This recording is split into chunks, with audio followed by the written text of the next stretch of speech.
dawning as the passion start to rise. The energy fill the sky. Yeah, good morning again, folks, and we just continue our discussion that we're having. We have Sonny Craig here with us, and Assemblyman Sonny Craig, welcome to the program this morning. Thank you so much. As you come in here sweating, boy. Where is you this morning? Well, I was part of a triathlon this morning, part of our Assembly Day celebrations for 2023. We almost had to bathe you, boy. You're coming here Yeah. sweating down the place. Well, I have that type of anatomy. My both parents are like that also. You know, slightest movement. If I drink some water now, you see trouble. Oh. Yeah, yes, just come out. That's just So how. try telling us part of what the Assembly Day celebration. I jumped out, did my ad, brag about how much we gonna beat them and leave them in with smoke. This morning it didn't work out like that, but the event was great. It was great. It was a fantastic opportunity. Explain what the triathlon is Well, about, or from where to It was where, called what are the areas? It was called a triathlon, but normally that's a 3-leg race, but this one had 5. A 5-leg race with the same person doing all the legs, or 5 different people? Actually, it's a relay. So we began with different disciplines on each leg? Yes, so the secretaries, assistant secretaries, or admin from a division would represent in the first leg, which is a walk from just by the Buku multipurpose facility down to the beach. And we would tag the swimmer on the beach. He does a 120-meter swim, out around 2 markers, come back in, then he tags a runner. The runner runs to Montgomery Playground up there. Then he tags a cyclist. The cyclist rides to Lambo. He tags another runner, and that runner takes him to the food hub. So then the variation was nice. It's really 5 legs, and you know, you might look good in the walk, but then you swim a week, and you might redeem yourself in the ride and so on. So keen on that first leg, Yeah. who you were represented, you represented the division. Division of Health, yes. So you had 9 divisions, right? Yes, correct. Okay. Correct, right. So after who any administrator took part? Yes, Mr. Duku was there. I think Miss Sherry was there too. Sherry, what's her name, boy? Sherry. I know you're talking about. Yes, Sherry, yes. I just saw them just not coming to me at the moment.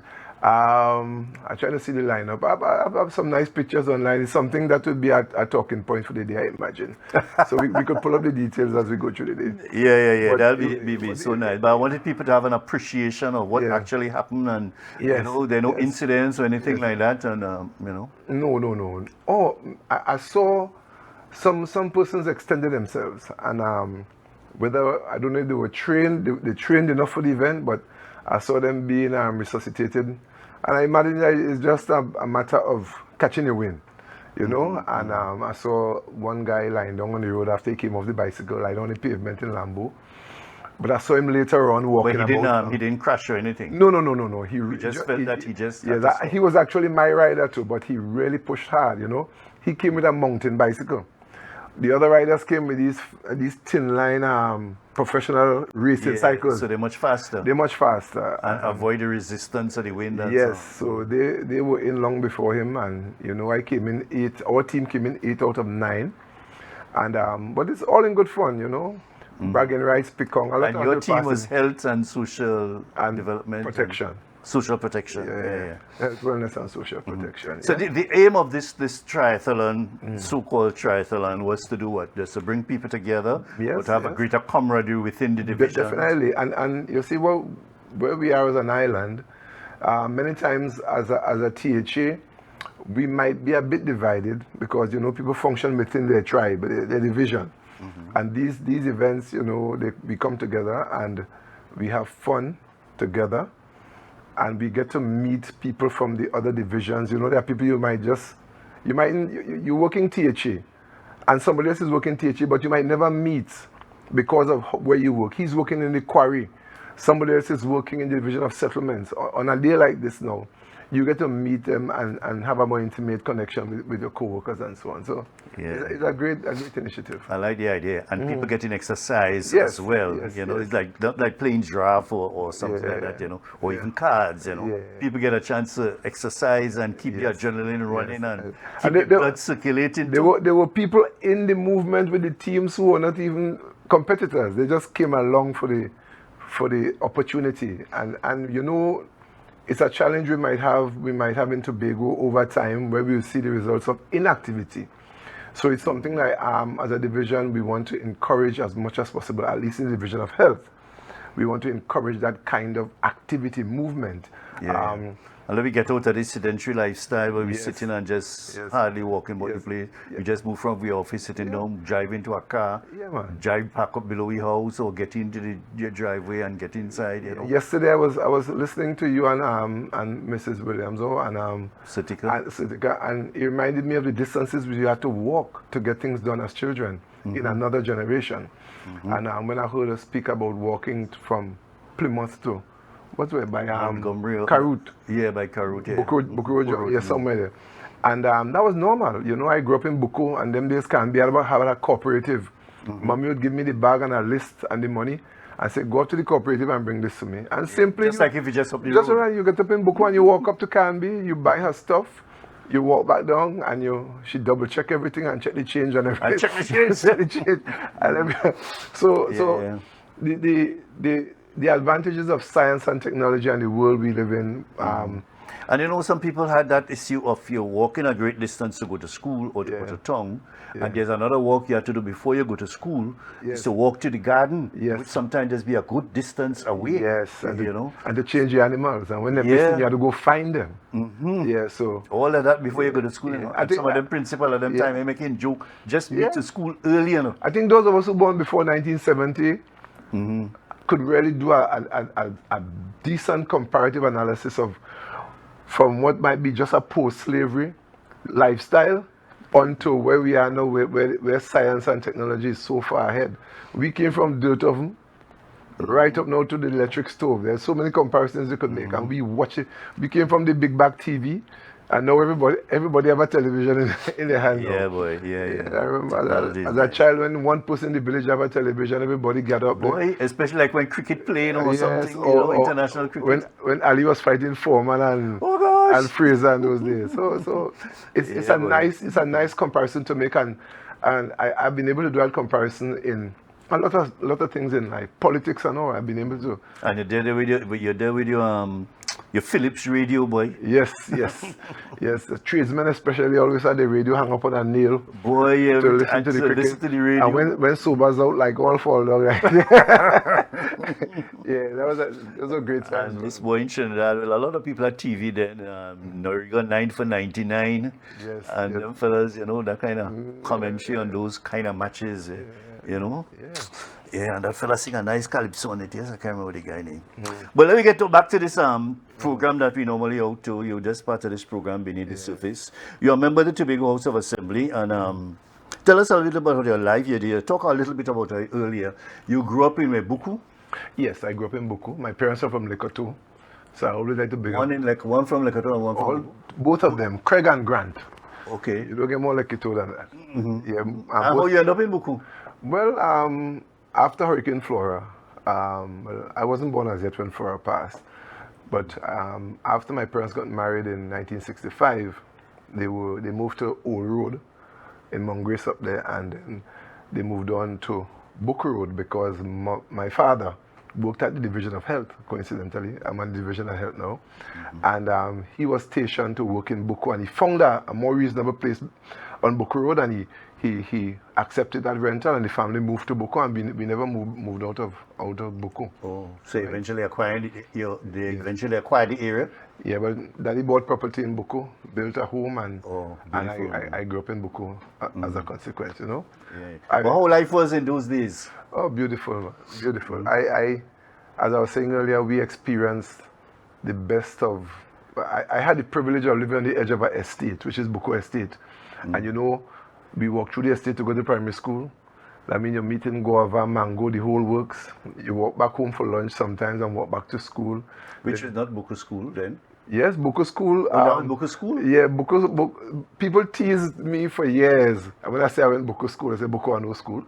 And actually, we began at Bon Accord. We used to walk through Golden Grove Road in them days. To go to Bon Accord school? Yes, my siblings went there. But Teacher Percy, which is the wife of the one immortalizing Lord Nelson's song.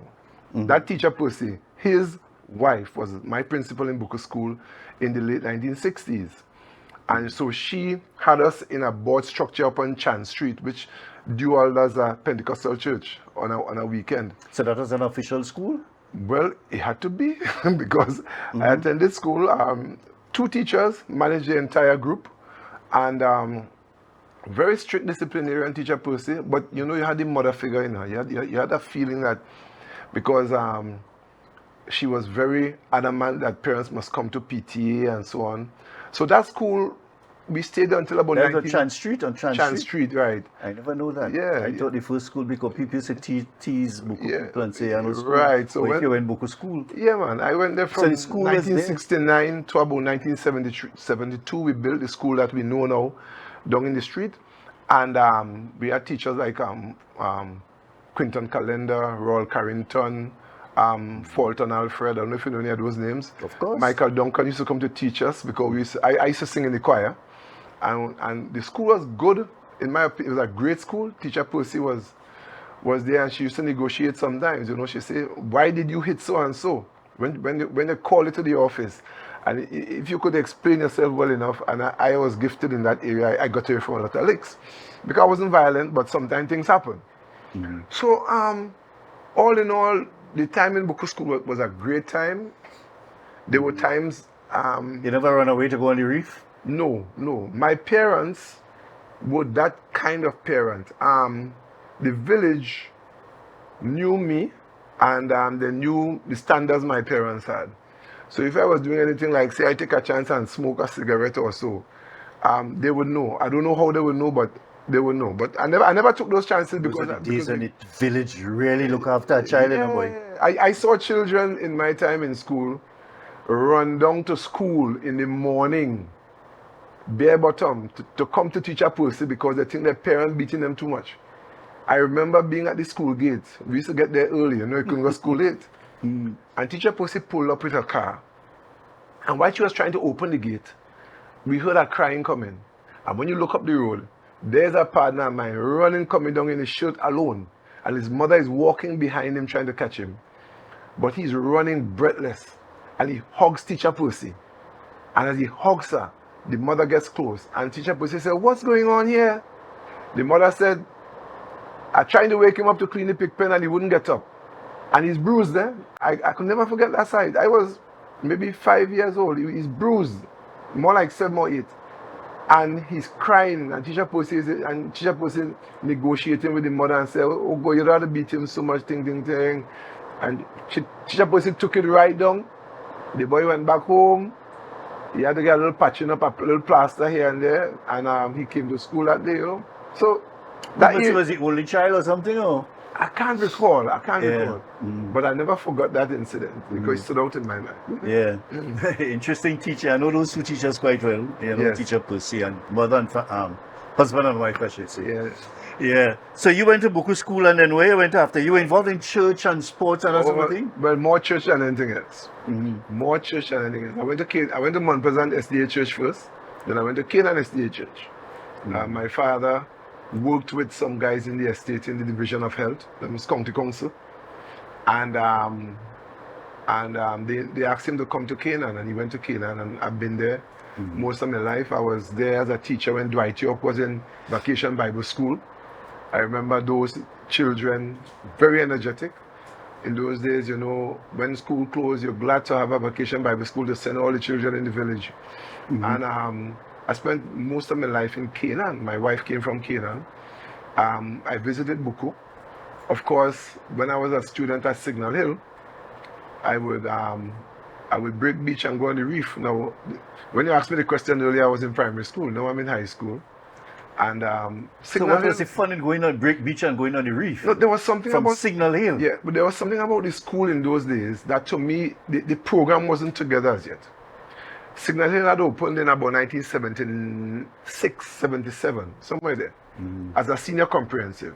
By the time we got there in 79, as a 15-year-old, a 14-year-old, sorry, I didn't feel the structure. We had just time to spare, just walk in the corridors. You walk the whole corridor on the top floor, you look into the labs empty, you walk the next floor, because... They didn't have teachers or what? I can't recall as a child, but sometimes you just get bored and the school wasn't even fenced at that time.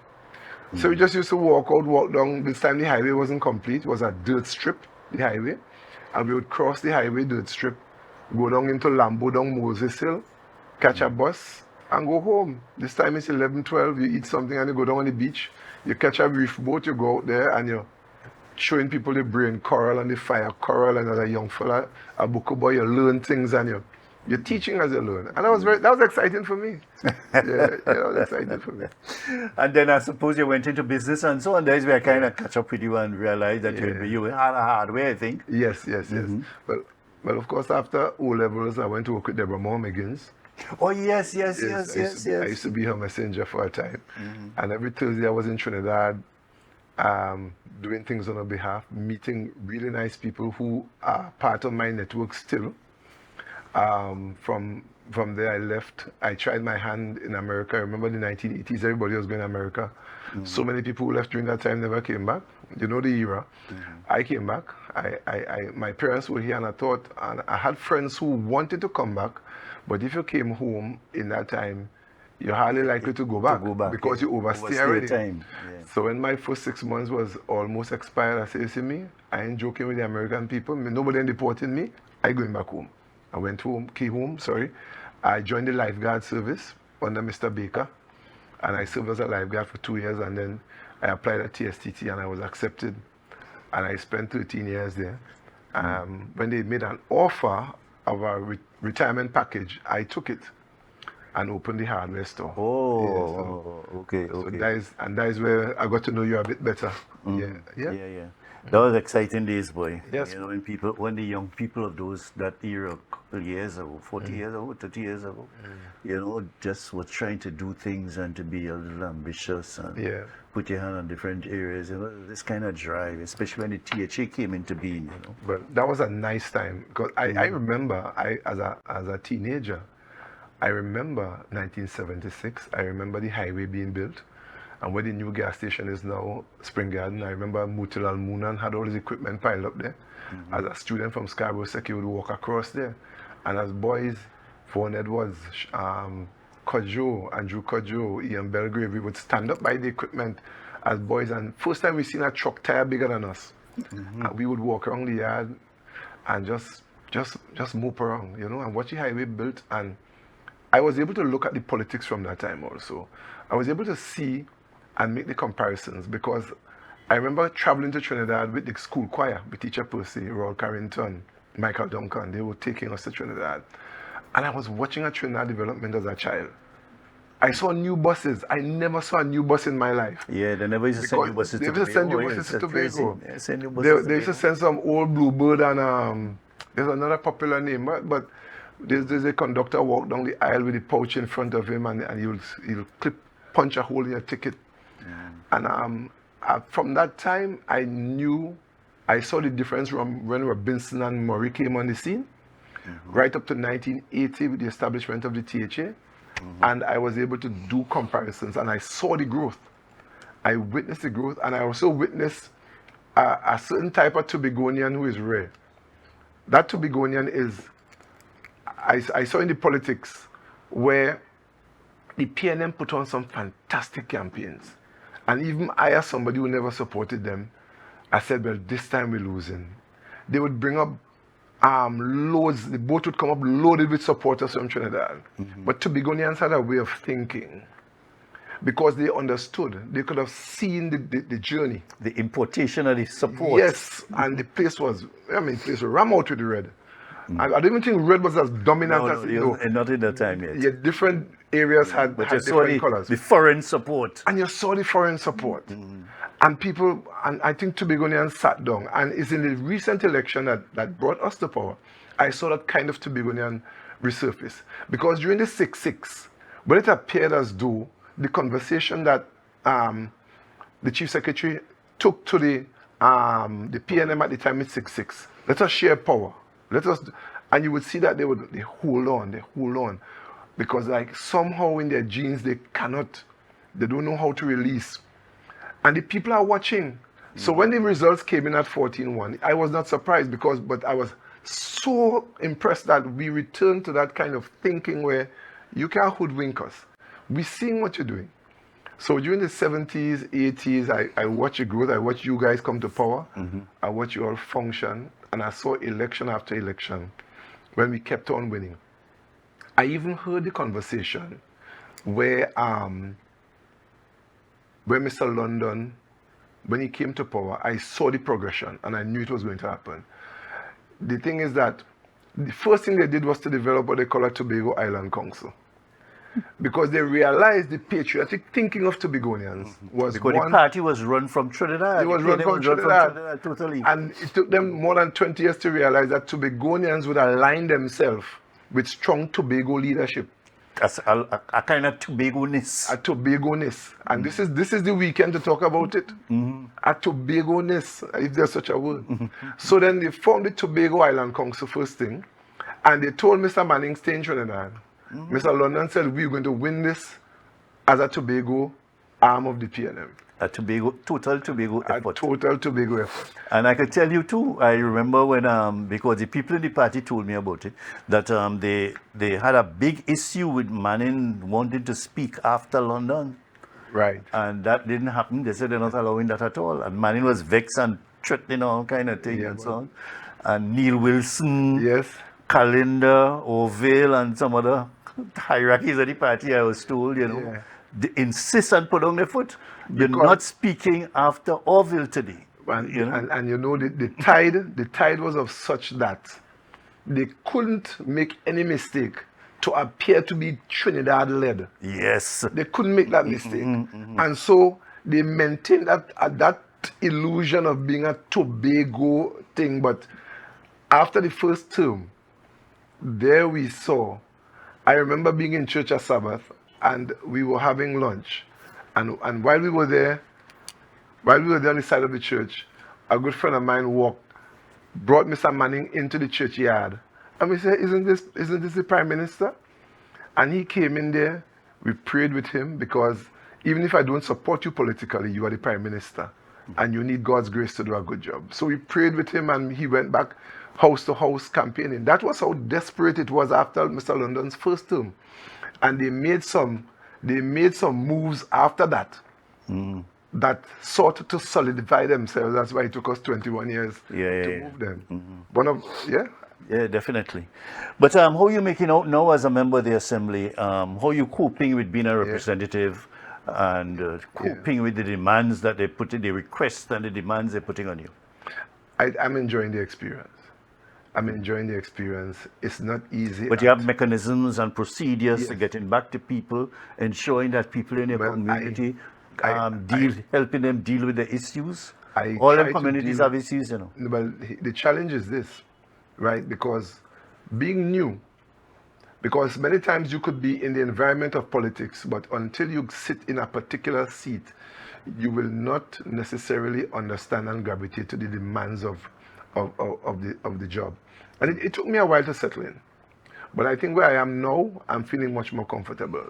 Based on the structure, I've been assigned certain personal staff who I seek to put to work as best as I can to meet the people. Because where your area extends to, comprise of where? We start from directly opposite that road to going by Montovin Beach House. Montovin Beach House. Yeah, I think that is Orange Hill Road, I think, or some. Montovin Beach House. Montovin Hotel, sorry, Montovin Bay Hotel. Oh yeah, okay. Right, so you stand on that point, and everything on the right facing Buko is part of my district. So where they build that massive concrete structure that is rumored that is sinking, that's on the other side. That might be Pastor Baines. He's on the left, I'm on the right. So Grange Bay is my responsibility, and of course, going around, we have Buko Point, the entire village on the right. We go all the way through Buko Cemetery is mine, all the way up to City Foods. City Foods is mine. You make a right into all fields there now. And you go all the way out to the highway. Everything on the right side is mine. On the left, in that case, is WASP, Mr. Clark. And you go right out to the highway. Shivita Shop is on the left, he's WASP. The Shaw's property on the right is mine. You get to the highway and you make a right again. And everything right side, for the First Citizen Bank in Chauvin, the Azar Tire Shop right down to Penny Saver Supermarket is mine. Include Penny Savers? Including so Penny Center Saver. Street is the area? Well, that is the boundary line. The boundary. So everything on the left, of course, is WASP also. So when coming down Canaan Main Road, Stumpy is WASP, and the right side is mine.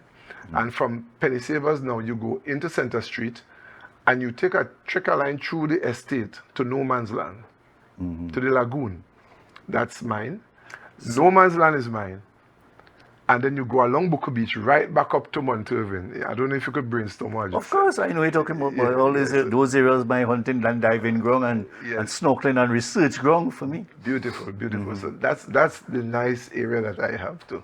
Yeah, responsibility. Pretty wide area and pretty dense too, boy. Pretty dense. Yes. You know. Yeah. So how you manage doing all these things in this area? How you manage dealing with complaints? You have people going to specific areas. They will call your number, your office. You have one district office or two? One office. And where that is located? It's located directly opposite Morshed Supermarket. There's a pink house there. That's the office. Actually, it's over the boundary line because that area is past the Bains. But nonetheless, it's a convenient place. That is almost center the area. Beautiful. So I have to attend to Mount Pleasant, Buku, and Canaan. So I think I have a prize location. To meet the needs. The needs are so many, and I dare say the Tobagonian is suffering from, and let me use my words carefully, the journey of the last 21 years changed to a large extent how Tobagonians see things. They have a tendency now to be dependent. Somebody just doing them or getting them a job or getting them a sunrise. Well, I'll put it this way: there is a good friend of mine who taught me a theory or a practice called imprinting. He has birds, right? He takes care of birds of prey, and he sends them out and they come back. I said, "How do you get them to come back?" He said, "I imprinted them." I said, "What do you mean?"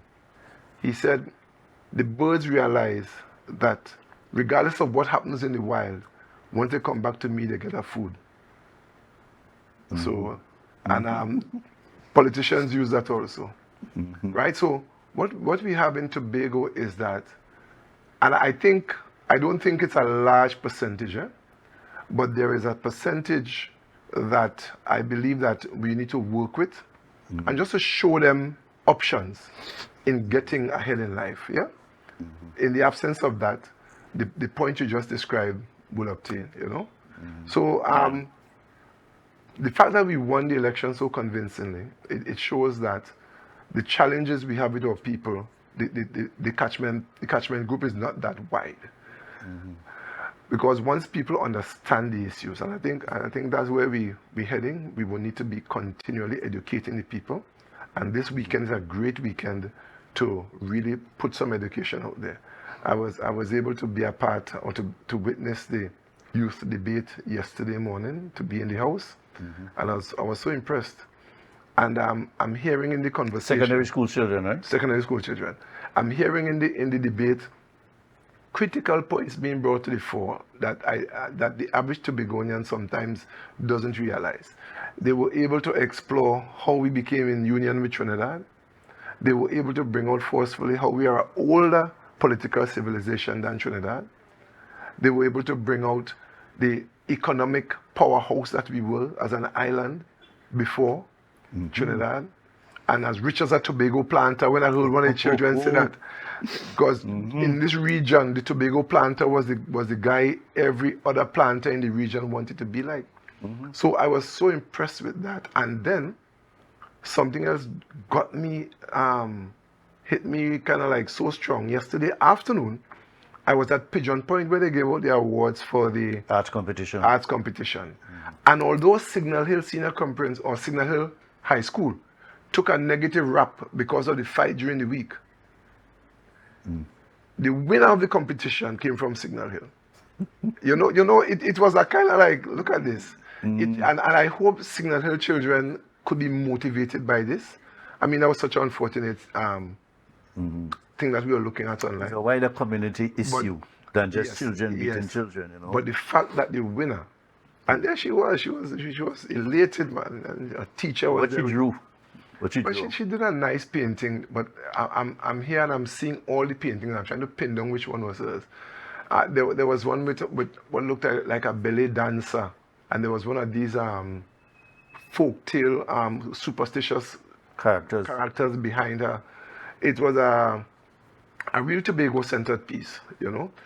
And one of the pieces that really struck me, there's a guy who drew a picture of the island, and he did a painting, and he did what indicated were boats leaving the island from all the villages. And his idea is that we should become exporters. More than importers. I like that. And so you see what the young people thinking. So it says that we must continue the conversation. Sometimes we say things into the space and we do not realize how or who we are touching. Greatest little island on the planet, the Chief Secretary said it first. And these children are saying it continually. Yeah, we had to make a big thing about it. I talked to the chief for that the other day.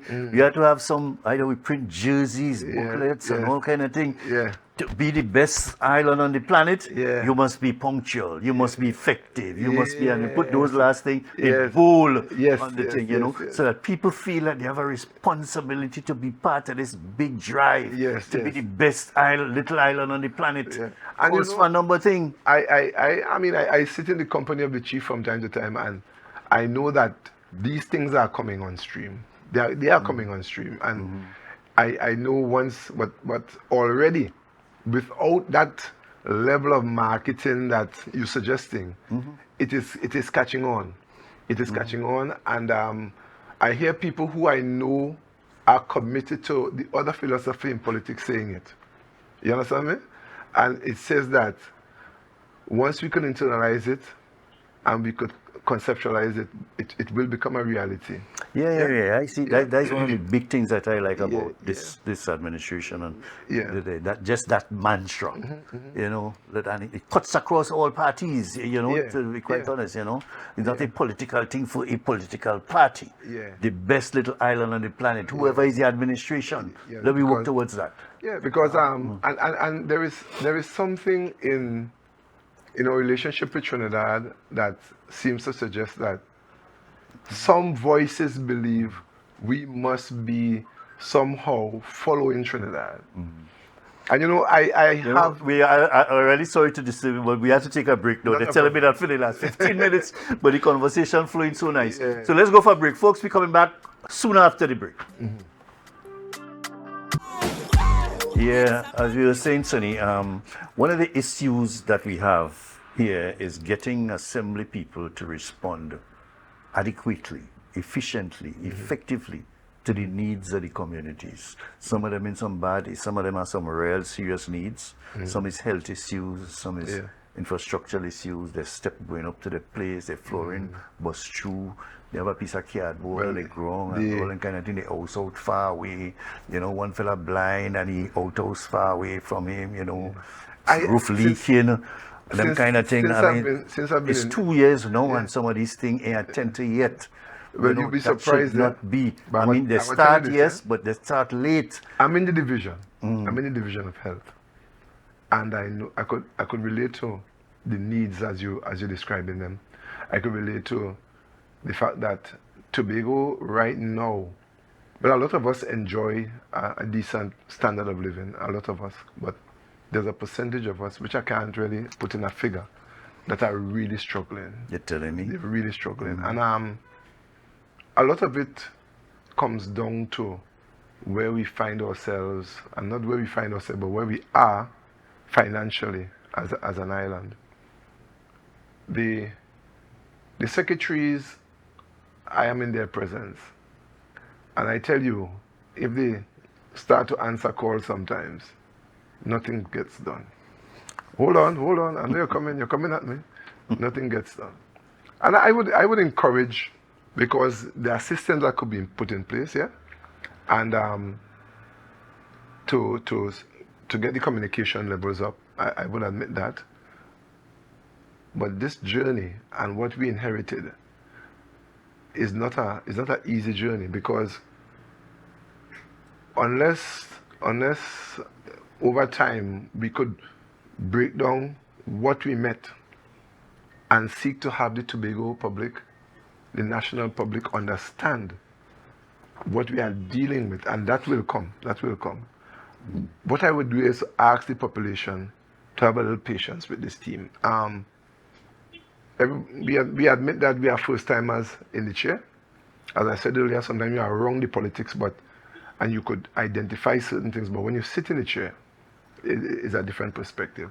So I'll have to take 1 year for the team and say, listen, there's no way you have to investigate that Sonny didn't answer a call, because the evidence is there. That I tried to call him how many times. I don't buy that as any excuse. It's not even an excuse. It's a poor explanation. And I feel that you all should do much better. You can't tell me you're taking 2 years to organize your constituency in such a way, or your ministry, or your office in such a way that somebody could take your call, or somebody can, you at your executive council meeting or some other important meeting, you can't arrange for somebody or tell your constituents, you see these 2 numbers, if you can't get me on my number, these are 2 numbers that you will get. People will answer it day or night, and then they will take a record of it and send it to you or something like that. I've suggested as well, they can use 211 contact center. They could generate. Go on. They could generate what you call tickets. Anybody call, they want to see Sonny Craig, generate a ticket for you. What is your complaint? My complaint is that my house is leaking. I want some assistance to repair my house. The brace wall going down to the road, the house leaning, and so on. I want some assistance, please. Right. They will take that information from who, at what time, what day, what week, what time of the year, they date it, and send it to a special area to you. Clearing desk. A clearing desk, or whatever you want to call it. They will send this message direct to your constituency or you. You will review that, all these things every day, and tell the person, and the 211 could set up a system, say, well, listen, we will get back to you. When I get in touch with Mr. Craig, we will call you back and tell you what is he proposing. Well, that is a simple thing. We did that for San Fernando Regional Corporation. We stay right here, set up a system where people from San Fernando could call 211 and tell them about a complaint in San Fernando, and then we make all the arrangements. It's the first time you're sharing that. I said that to some of the reps already. Oh, you mean during the season of I talk during the season. I tell nobody during it, but I told other members. I think it's worth considering. If we did it for San Fernando, why we can't do it for ourselves? I think this is a THA. We could consider it. I think we could consider it. It sounds reasonable, and what you want is feedback and good response for what the people say. And you sometimes can't complain. Sometimes I believe what's happening is that our secretaries are so immersed in trying to deliver. Hold on. So immersed in trying to deliver that this idea is shared, and I know it's out there now. It's a grand idea, and I think it's something we definitely will consider. Definitely. But you just have to have a system. But even if you don't want. But this transition has not been easy. I know it is very difficult. It's very difficult. But you can't sit down and have that making. After 2 years, that should not be a reason or excuse. After 2 years, I don't make it excuse. I just doing a reality check on what we have to deal with. Deal with people. The public service is very slow in dealing and helping the situation. They're very immersed in their ineffective way of operating. Well, you have to find a way of getting around that, or using certain people who are quite cooperative with you to get your things done or to push up. To get feedback. Well, there are chains of command, and there is a whole check and balance scheme even within the public service, and once we go along with the established protocols in dealing with errant workers, I don't think we'll have a problem. So in many cases, of course, the political directorate has to answer in many cases for matters that it's really outside of their hands directly. In the first case, if I have a staff who is, as a public servant, who is, like, for example, continually tardy, never comes to work on time, I have a responsibility to say, Mr. McFarlane, we're going on here, look at this, and then there's another layer of intervention where the person could be written up and so on. Let let the protocol work. And if I used to do that and let the protocol work in my time, and when I started, I was an assistant secretary in the THA. The external, I was secretary.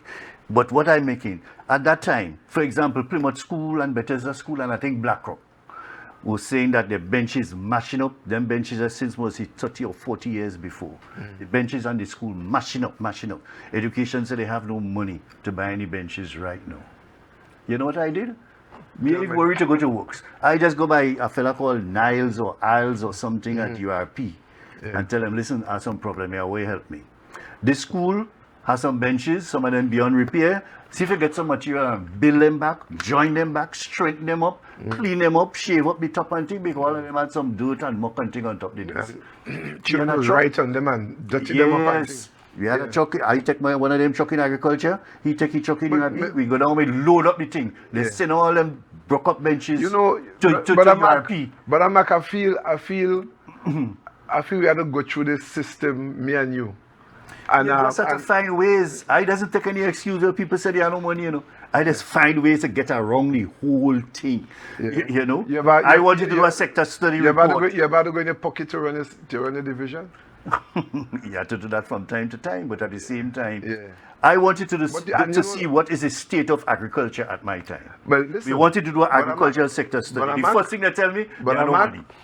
But Mark, maybe we need to talk about Tobago and financing then. That is I'm saying yes, that is a serious issue, but you can't sit down and wait. I'll just give you the example. Why are you saying people sitting and waiting? You can't sit down and just wait and just that is not what I'm saying at the moment. You have to find alternative ways of financing some of your projects. That is a work in progress. We get in there. Oh, just 2 years to collect 21 years of abuse and misuse. I think you're being unfair. I think you're being unfair. I don't know whether I've been unfair. I understand the reality that if a man is hungry right now, to tell him to wait a month before he could get a meal. I mean, it's unconscionable, you know. Yeah, but however, people have a saying for that, you know. However, full belly man, there's still hungry belly man, take heart. I like full belly man telling hungry belly man, take heart. But I'm going to bat with the team at this time. I understand your points. Boy, I understand the points, and I know I'm listening. I'm hearing what you're saying. However, where we are, we are doing our best, and we are continually looking for ways to alleviate the challenges we have having on the island. I take a point. One of the classical examples I did, we want to have an idea of the sector study, a sector study for agriculture. First thing the administrator or the technical officer tell me we have no funds, Mr. McFarlane. I say, all right, no funds. Like we had to pull out every time. No, we had but I said, listen, all these international agencies, some of them under the UN and so on, they can't do nothing, boy. So we had a team just looking at all those international. We contact ICA, IICA, International Corporation of American in Agriculture, something like that. And ICA decided, I contact them and say, yes, Mr. McFarlane will fund this thing for you. They pay all the consultants who have all the contribution, do all the research, and I hope for the agriculture sector study. I hope that we didn't sit down. I didn't sit down and say, wait. I am saying, when our efforts bear fruit, I hope that God spare your life to be the one to do the interviews. I hope that you will be sitting right there while our secretary sits here, saying, and we could rehash these days. But all in all, I am saying that since I've joined this team and since I've been in the THA, I am seeing where Tobago is loaded with potential, loaded with resources. However, we still need to broker a better deal with Trinidad, especially as far as finance is concerned. That must go on. That should happen. That should continue. Our autonomy conversation. Intensify the effort, but at the same time, you have to look at other methods to get things done. And just can't sit back and wait. We are continually exploring other methods. Try to find other ways and so on. And as a man who has been in the fight for such a long time, even before you became a journalist and even before you were a member of the THA, you must appreciate that this job and the persons and the systems that we are up against are not your everyday normal occurrences that you could just fan over very easily. Because people have to know, because there is a whole train, there's a whole train in the politics that is continually working to undermine us and and just to get the enemy back into power. And that is suffered to be so. That is the politics we're dealing with. Yeah, and there are times when you had to put the politics aside. Of course. Calendar and I had a bruising battle in 1984 for that same seat that I eventually won. A bruising battle, you know. That was a seat that they expect to win.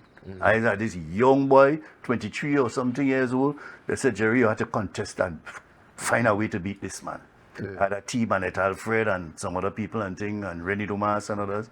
They really Dumas was on your side? Yeah, Dumas was on my side. There's some differences in NER and thing. He jumped to the PNM, you know, but at the same time. But the point I'm making, there are times when you had to really try. After I won the thing, I don't like why you're suggesting that we're not trying. I'm saying you have to try harder.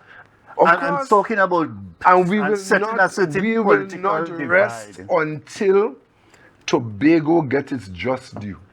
Every Tobagonian, you have to work hard at that, but yes. You can't work hard at that and stay that alone. The point I'm making is that sometimes, like what I did, after Calendar, I beat Calendar. Calendar and I never one the other quarrel out or cuss out. We became very good friends until this day. And I'm not we disputing that respect for each other. Yes. There are different things that, you know, I could have asked him to do or arrange or repair or get through. Same thing with he. He could have asked me to do anything for him. I give him advice. But I don't think he give me advice. Anybody. That is the kind of thing. We're losing political battle. And we talk have a similar experience. We're good friends. We have a similar That is the kind of thing that people have to culture in this place. And don't feel, let me fight and battle on the election day or before the election day. After that, let me try and work together as a people. Well, I don't see anything different. I can't work together as a people. Because, like, Saturday I was in church. And right there, my seat was Kelvin Morris on one side and Lawrence Hislop. Right, and we were sharing banter, compliments, good ministry. We have a good and I listen to them in the media and I listen to them, and what they're saying is so distant and incomprehensible, but still we still share that kind of camaraderie. So that is important. And you have to know where to cross the line. You must know. And Mr. Islabel. I extended my condolences to him. You know, he buried his aunt yesterday. Sorry, I couldn't be there. And the family and I do well because, you know, they are Adventist stock also. We have good history. So, be that as it may, but still, there is the battle ahead of us. We are in no way out of the woods. The battle is not against the PNM as much as the battle is for the people of Tobago. Is to get the people of Tobago to a place where they could breathe, where they could experience. I ask people, they come to my district office all the time and ask for assistance. And people come to me, women come, they have children, the men are not minding the children. You know this, you know the drill. And we converse and I might ask them, I said, what was your dream as a child? And they say, what do you mean, Mr. Craig? I said, what you wanted to be? I mean, when I was a boy in primary school, I wanted to be a pilot. Many boys wanted to be pilot. Some of these girls, some of these ladies, and some of the young men want to be pilot, doctor, really ambitious. I said, what went wrong?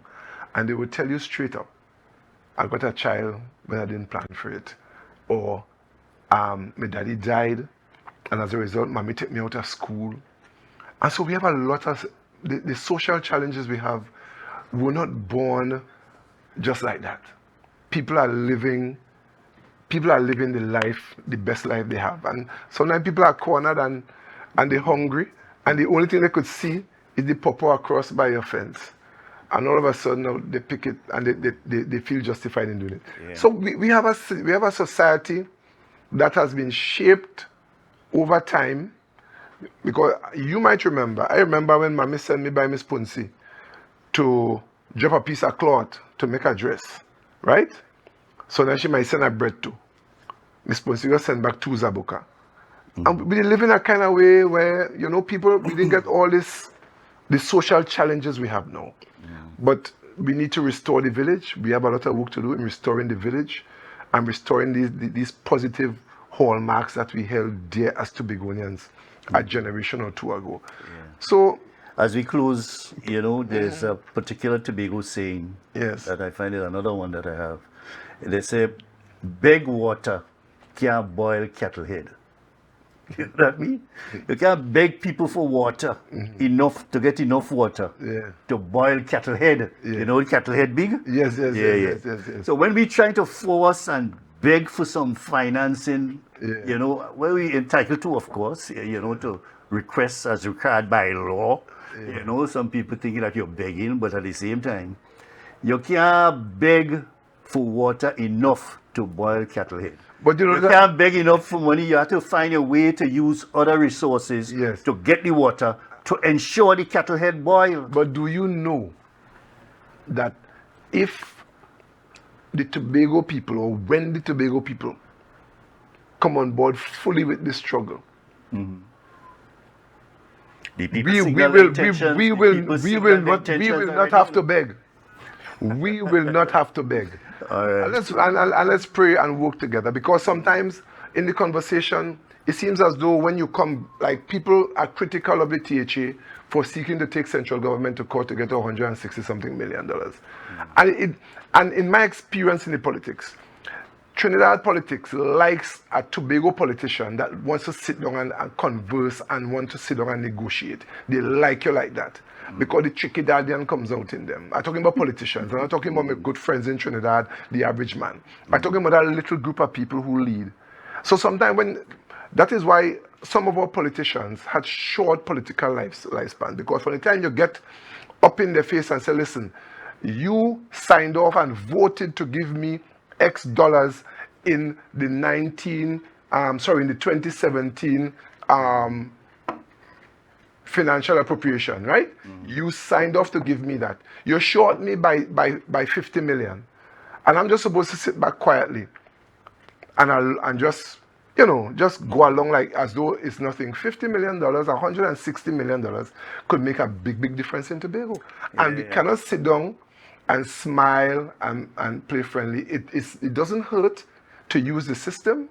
The protocol is that if you owe me, we could go through a legal process and you give us what you want. The people must be educated about the legal process that I believe they're talking about is to invoke the dispute resolution commission or committee or whatever they call it, And there's in law that what it is comprised of, I think, one person from the THA, one person from the government, and one person from somewhere else. I can't remember. There are 3 or 4 persons, I think, on the thing. So that is triggering that, and that is required by law. That's by law. To go to court. But I think a judge or somebody is supposed to be on it as well. But there are some Tobagonians who are fearful. I know we time up. There are some Tobagonians who are fearful. Every time we take a position that seems to be affront to central government. So we must maintain our posture as being the little sister to the big sister Trinidad. Yeah, I don't support them view, because I find we must look at each other very respectfully. Because we are the older I was Secretary for Agriculture. Keith Rowley was Minister of Agriculture. Yes. Sometimes Keith will call me and say, listen, Gerry boy, this place, we have some research thing with Cardi up at Goldsboro. He could tell me, I'm going Goldsboro, we're here, there are some nice things, they want a few plants and things. I say, no problem, talk to the officer in the area and let them organize for you and so on. Yeah. That's the kind of camaraderie. They have an international conference on something. Keith will call me, Prime Minister will call me, he was Minister of Agriculture. He called me and said, Gerry boy, this thing is an interesting thing to happen. I want you to be at this conference taking place in Lucia or wherever.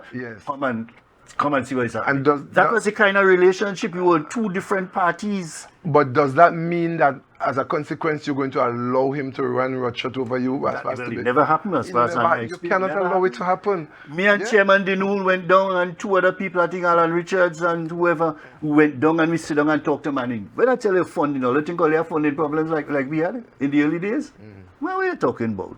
No money. You have a fella in the office of the Prime Minister and Minister of Finance. They instruct them not to send additional 1 cent more to THA.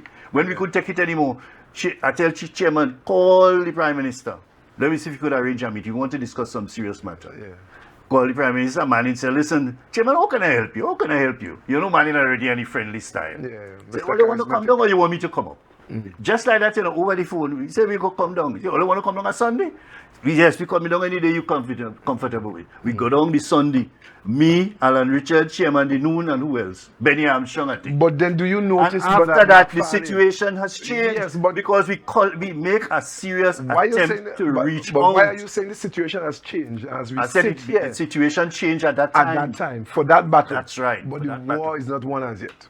And until the war is won, I agree. We have to continually agitate and use all levels and part of strategies, legal systems. Sometimes we have to go through the court, but we have to win this battle.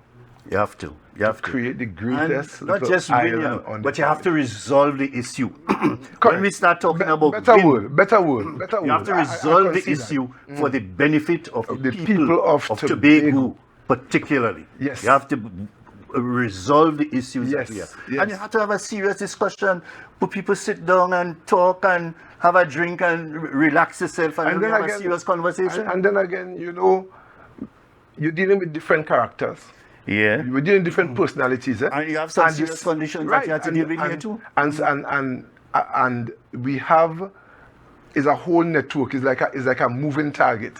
These negotiations and conversations, like a moving target. And it's difficult for you all at this time. It's not easy to see some politically directed police, come inside, take your phone, go in your private house. Yes. Harassing your wife from the room. Harass you. Yeah.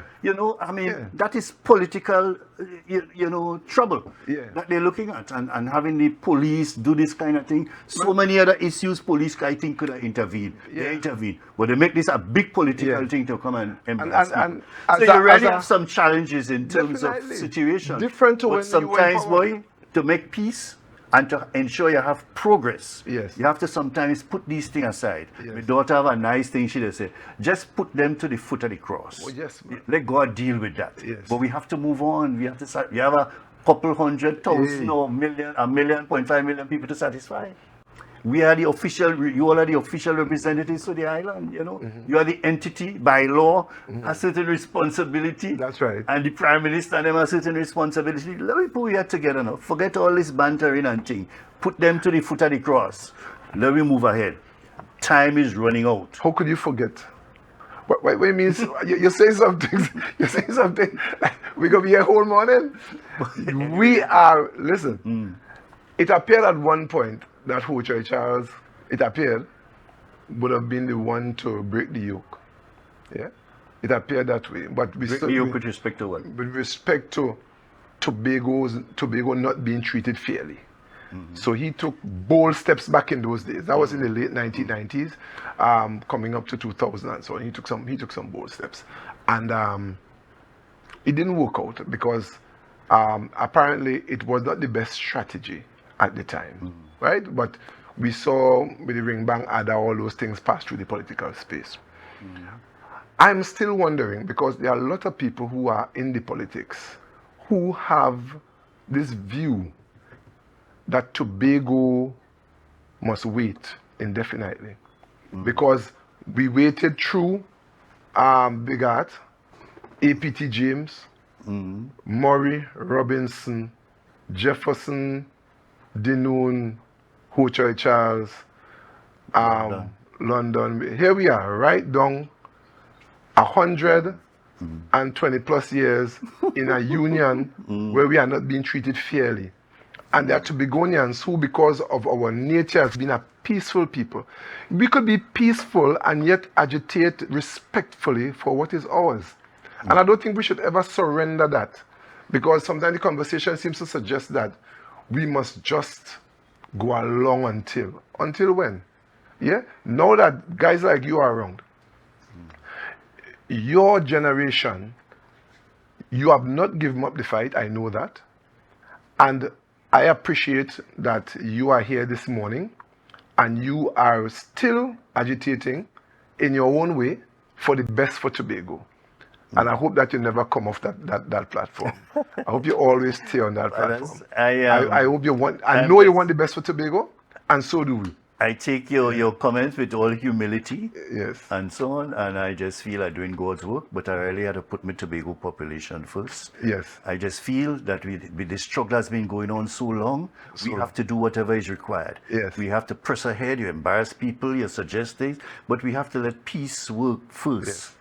There must be some peace Yes. before there's progress. After progress, there's be love and happiness and prosperity and so on. Let me create a situation of peacefulness first. Yes, of Let me course. settle some issues and And so do you on. know? Do you know? And all of us, all of you, Yes, have ability to do that, even better than me. yes. And do you know that sometimes you have an ailment, and the best treatment is bitter bush? You don't know ice cream. There are times for ice cream. There's a time for everything. And sometimes in the Tobago political struggle, there might be a time when you need to put a hot cup, an enamel cup of bitter bush on the table. There's a medicine, what they call it, Buckley's. Buckley's had a ad. It tastes awful. It tastes awful. But it works. But it works. Yes. You know, just And go over these when awful we- things, when we- move from and that, just and like see you, the thing work. Just like you, when we travel to Trinidad as assemblymen and we meet the ministers who we might appear to be abrasive with in the media and so on, I am witnessing it. I'm seeing our secretaries shaking hands, having conversations, taking a drink together. I hope in it's grape juice they're drinking, I don't know. But but they're taking a drink together and we converse because beyond the politics, we have an island and we a have country an to island run. and a country to run. Yeah. But there is a need for us at times. We need to drink somebody had to drink a little bit of bush. And it works out to the best. Yeah. It works out And to we the have to stop begging for water to boil the kettle head. We Yes. have to find other ways to get the water and to boil the kettle head. And sometimes we have the cattle head there. We're begging for water, but we really own a waterfall, you know. We own a waterfall, you know. Oh boy, I love that. Oh, Lord, help me, Holy Ghost. Yeah. All right, Sonny boy, that was great, man. That was good. That was good. There's so much other thing we had to talk Yeah, about, man. but you know the politics, you have to deal with the politics in a particular way. Of course. And of so course. on, you know, and I lived through the thing and I saw the good, the bad, the indifference with different people. And all this he Rowley behaving there. There's a nice and pleasant side to Keith Rowley. Everybody have a nice and pleasant side. Everybody. All you hear this The Carol, worst among us. he Yeah, man. takes his politics seriously. Yes, man. And he's very experienced. He's more than 40 years he have in politics, Yes, you know. yes. It's not difficult to beat him, but at the same time you could beat him with I integrity catch you a and long time, so you know. on, you know. I catch you a long time. I'll carry the message for you. You give me a message. You have to create I a carry it for peaceful you. environment, Yeah. and then we will see we have progress, Lovely. and we have love, Yes. and all kind of possibilities. And togetherness. And togetherness, which is quite key. of course. Thanks again, my brother. Yes, Keep sir. up the good works, but we just have to try harder and work smarter. Yes, sir. All right. Folks, this brings us to the end of the program. Next week, Monday, who we have, boy? We have Deputy Chief, we are the Chief. We have all Zorisha. Yes. Zorisha. Yes, Oh, that's my girl. Zorisha Hackett. Next week, Monday, God's willing. And so on. And I know she's excited to come on the program. She meet me all about and tell me I'm looking forward to coming and having it out with you. I say, no problem, my dear. So look forward to that next week, Zorisha Hackett. And then after that, Tuesday, I think we have the Deputy Chief Secretary. And we have not had a positive response from the minority yet. If that is so, we try to fit them in either the Tuesday or Wednesday, and then if not, well, we have the Chief Secretary on Wednesday next week. Okay, folks, see you again next week, Monday. Enjoy your weekend. Do something positive. Let us do something to show that we have to work together to be the best or the greatest little island on the planet. Take care.